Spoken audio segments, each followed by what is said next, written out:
Un sous-marin implose en quelques fractions de secondes, tout l'équipage y perd la vie et aujourd'hui encore, le naufrage du Titan reste un grand mystère. Mais le rapport d'enquête final est enfin disponible et ce que les enquêteurs ont découvert sur le Titan est bien plus bouleversant que la plupart d'entre nous ne l'imaginent. Aujourd'hui, je vous montre ce qui s'est vraiment passé à bord.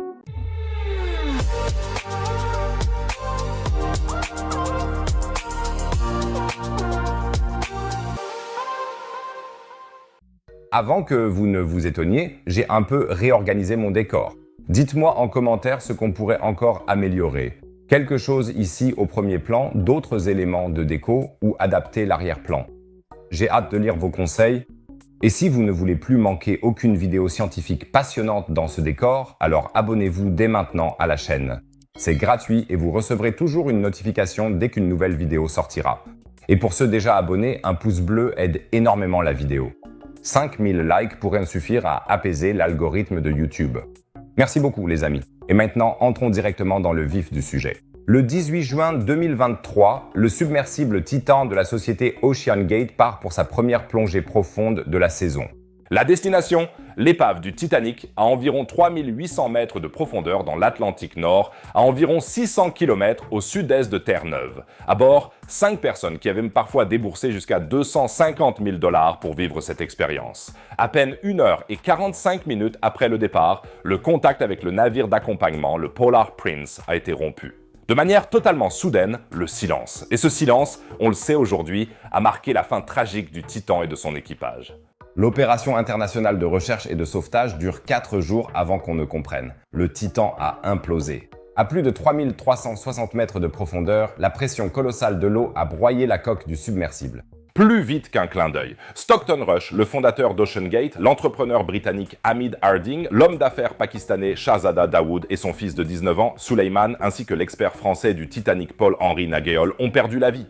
Une tragédie qui a fait la une des journaux du monde entier et dont on continue de débattre aujourd'hui pour comprendre comment ça a pu arriver. S'agissait-il d'une négligence grave de la part d'OceanGate et de son PDG Stockton Rush ou simplement d'un tragique accident dont personne n'était responsable? Le rapport final de l'Agence canadienne de la sécurité des transports est désormais disponible et il dissipe tout espoir qu'il s'agisse d'un accident imprévisible. Au contraire, les enquêteurs parlent d'un système qui se dirigeait tout droit vers une catastrophe. Et d'anciennes déclarations du patron d'OceanGate, Stockton Rush, le confirment après coup. Écoutez un peu ça. I think it was General MacArthur said, "You're remembered for the rules you break." And, I've broken some rules to make this. I think I've broken them with logic and good engineering behind me. Quel était le problème? La coque du Titan, malgré son nom et contrairement au submersible de plongée profonde classique, n'était pas faite de titane massif, mais de fibres de carbone enroulées. C'est plus léger, moins cher, mais c'est aussi un matériau qui accumule des micro-dommages sous l'effet d'une pression répétée sans qu'on s'en rende vraiment compte de l'extérieur. Imagine un peu ça comme un fil de fer que tu plies sans arrêt d'un côté et de l'autre. La première fois, il ne se passe rien, ni la 20e fois, mais à un moment donné, tout à coup, il cède. Et c'est exactement ce qui s'est passé selon l'Agence canadienne de la sécurité des transports avec la coque du Titan. Sauf qu'à une profondeur où une telle rupture ne laisse aucune chance de s'en sortir. Dès 2025, le National Transportation Safety Board américain était parvenu à une conclusion très similaire. Lors de plongées précédentes, la coque avait déjà subi des dommages mesurables sans qu'OceanGate ne réagisse de manière appropriée. Les enquêteurs canadiens en rajoutent encore une couche et parlent de tests insuffisants et d'une construction qui allait à l'encontre des normes d'ingénierie fondamentales. Et là, ça devient vraiment gênant, car les avertissements ont été nombreux, et ce très tôt. Dès 2015, Stockton Rush a visité l'entreprise Dua Marine pour obtenir des conseils pour son projet. Liz Taylor, la directrice de Doher, lui avait alors expressément déconseillé d'utiliser la fibre de carbone. Elle a expliqué plus tard que ce matériau n'était tout simplement pas fiable sous la pression de l'eau, qu'il n'était tout simplement pas adapté à cet usage. En 2018, 38 experts de la Marine Technology Society ont signé une lettre demandant à Rush de faire certifier officiellement le Titan, comme c'est habituellement le cas pour les submersibles de grande profondeur. La lettre n'a jamais été envoyée, mais la discussion en face à face a bien eu lieu. Stockton Rush et les experts se seraient ensuite simplement mis d'accord pour rester en désaccord. C'est dingue, non? On reçoit un coup de semonce de la part de près de 40 experts indépendants et la réaction est « Oh, on voit juste les choses différemment ». Un ancien consultant de l'entreprise, Rob McCallum, a lui aussi averti Rush par écrit que le rythme effréné du développement et l'absence de certification mettraient Rush et ses clients en danger. Au lieu de revoir la conception, Rush a pris cet avertissement comme une attaque personnelle. Ceux qui lui prédisaient que quelqu'un pourrait y perdre la vie ne faisaient que formuler des accusations sans fondement, selon lui. Au lieu de miser sur des tests classiques et réguliers des matériaux, OceanGAT s'est plutôt fié à un système de surveillance acoustique développé en interne, censé avertir à temps d'une défaillance imminente de la coque. Rush a décrit ce système dans une interview d'un ton presque désinvolte. La fibre de carbone est composée de millions de fibres, certaines d'entre elles sont naturellement un peu plus fragiles, et si elles se rompent sous la pression, elles produisent justement un craquement.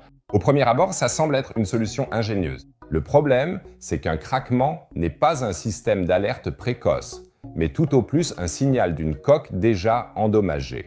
Les enquêteurs doutent désormais fortement que ce système ait pu donner assez de temps à l'équipage pour réagir en cas d'urgence. Le réalisateur James Cameron, qui a lui-même visité le Titanic à 33 reprises et qui s'y connaît en matière de technologie sous-marine, s'est aussi clairement exprimé après l'implosion. Il a critiqué le choix de la fibre de carbone et a expliqué que ce matériau n'avait tout simplement pas la résistance nécessaire sous pression.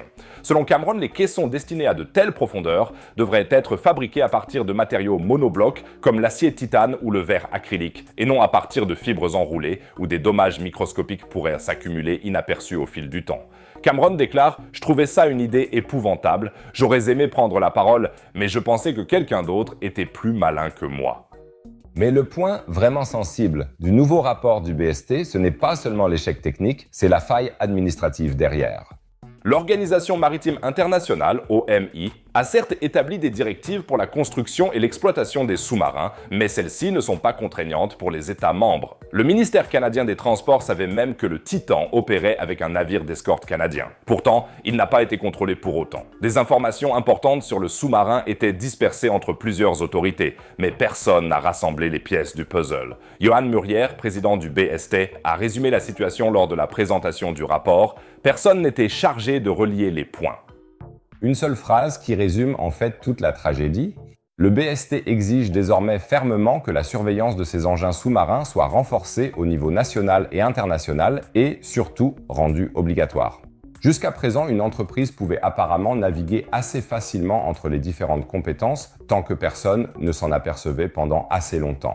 Que retient-on donc de cette histoire? Au fond, un mélange presque classique de risques techniques, d'avertissements ignorés et d'un no man's land réglementaire où, au final, aucune autorité ne s'est sentie responsable. La catastrophe du Titan n'est donc pas un cas isolé sorti de nulle part, mais un exemple typique de la façon dont de nombreuses petites négligences peuvent s'accumuler pour aboutir à une seule catastrophe. Ce qui est particulièrement amer, c'est que presque chaque étape de ce parcours aurait pu être évitée en soi. Une certification indépendante par-ci, un avertissement pris au sérieux par-là, une autorité clairement compétente à un moment décisif. Et l'histoire aurait peut-être pu prendre une toute autre tournure. Au lieu de cela, ce rapport nous rappelle douloureusement que, le progrès technologique sans humilité face à la nature mène inévitablement à la catastrophe.